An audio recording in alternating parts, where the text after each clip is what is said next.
Alright, y'all, welcome to episode 5 of A Rock in a High Place. This is a pretty special episode to me because 22 years ago today, I became the official product of a misplaced condom and an extra shot of tequila. Shout out mom and dad.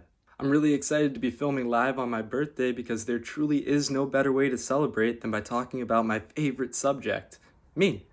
And specifically this week talking about the transition from being a black youth to a full-fledged black adult. This being my birthday, I should let you all know that there's no better gift you could get me than a subscription to my Patreon page.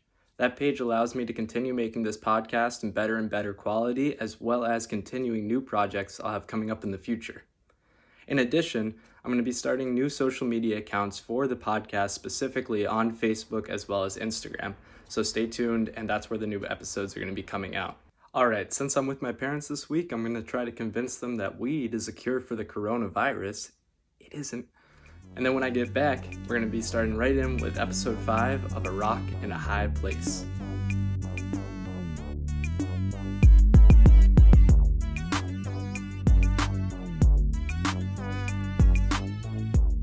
Okay, episode 5, Black and Adulterated. To be honest, I looked up the definition of adulterated before naming the podcast, and the first result to come up was poorer in quality by adding another substance, typically an inferior one. And in the case of adulthood, that feels pretty fair. It may be just a case of the birthday blues, but I can't help but feel doomed as I inevitably drift further towards adulthood. It's not the independence that I'm worried about. My parents can attest that I wanted to be independent at 7 years old. But it's this growing realization that eventually strangers will look at me as a full adult in this world. It's strange becoming an adult as a black person in America.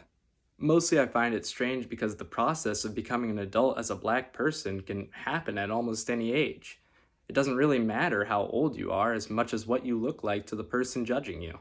Stereotypes and preconceived ideas have led us all to believe that darker-skinned teens and even children are capable of bearing the same responsibility as any other adult.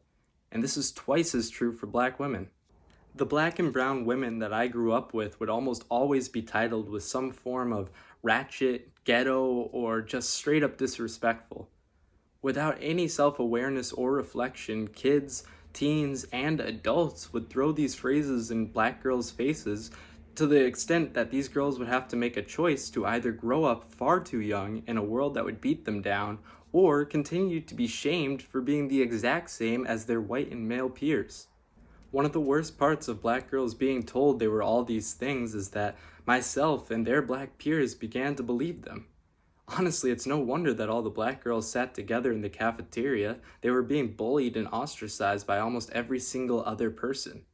After all, if adults were to give these kids a different set of rules and punishment, then who are we as the teens to say that that's not fair? Those same women would go on to become smart, respectful, and fly as fuck without the same support offered to white kids and black kids like me who showed potential and so much promise.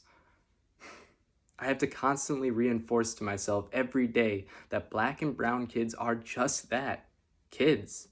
And if we don't allow them to be kids and grow up at a natural pace, then we stunt them later in life by handing them responsibilities that are far too heavy for them now.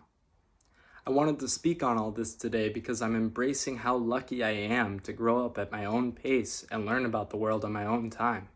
On my 22nd birthday, I can safely say that I am an adult, and that I'm still growing. After all, I did just use my brother's cortisone as toothpaste, and I didn't even realize until 20 minutes later. But in all seriousness, there is nothing better we can do for black children right now than to let them grow up when they're ready. And they will be ready.